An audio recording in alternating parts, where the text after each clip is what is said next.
want to create like these really thoughtful spaces, and I want the houses to fit exactly on the lot how they're supposed to, and think about the sun location and make it feel like it's just part of the land almost. And how do we make it a much better experience for the client?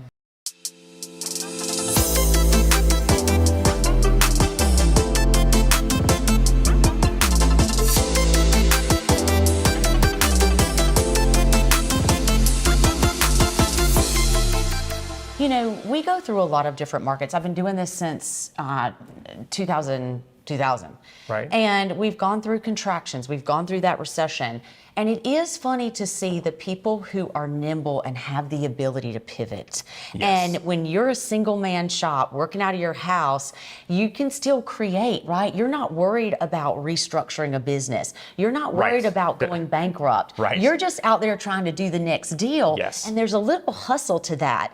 That's kind of fun and kind of sexy. And it gets to a point where you're able to do something different because you have the brain space. Right. You have the mindset to be able to do that. Yes. So I came on to the General Brokerage Scene. I've been in new construction for a long time, in 2016. Okay. And I knew your name very early on because I was working with some builders that were working with you, and you were doing some really creative things. But I have to say, one of the things that I admire the most about how you've built your business, and I'm so into people with passion, is that you've taken from 2016 until 2023 today, where we are, and the landscape of the Raleigh new construction market, infill neighborhoods, has changed dramatically from a colonial, southern, transitional, to having all of these outside influences. And you've been a huge part of that. Thank you. And obviously that's your passion. So tell me about what your driving force is behind how you are so creative. Well, so initially,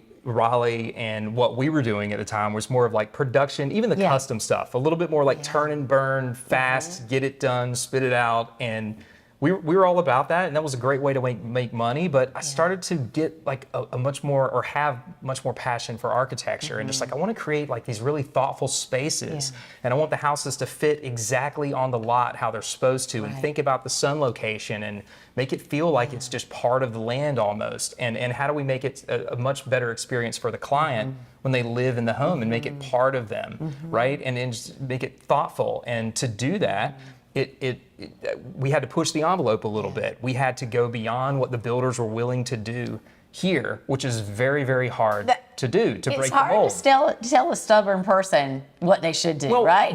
Don't fix it if it's not broke, right? And so they were doing it. They were making money. Everything was fine. And then we would start to push the envelope, and we got a lot of pushback. And then finally a builder said, let's do that, Tony. That sounds great. And then from there it was like 1, and then 2, and then 3, and then suddenly it started to spread out. And I think it's worth mentioning that first, I think Dixon Kirby locally started that. That's a great plug. And I saw that and was just so moved by it. And I was like, I want to have, I want to do that. I want to invoke those emotions, right?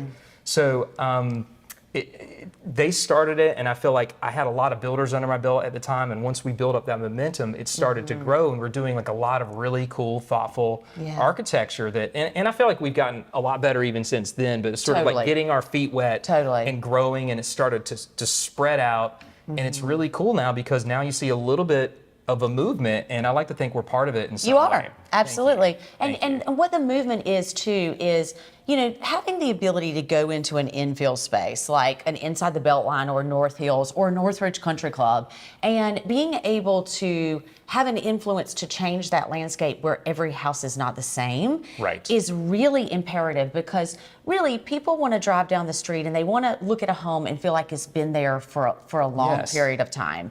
And you know, modern doesn't necessarily fit that, but it also has a place in the equation because it adds so much variety. And I think that influence you've had has been very dramatic. And I think people drive through and they're like, wow, that's the goal. This feels good. That's the goal. This feels like a neighborhood who's been here for a long time, but it's refreshed and it's revived. And that, again, is the goal. Is we want to create things that are homes that respect their environment. Obviously, they have a little bit of a modern edge, but I like to think that everything we do sort of respects timeless traditions of architecture.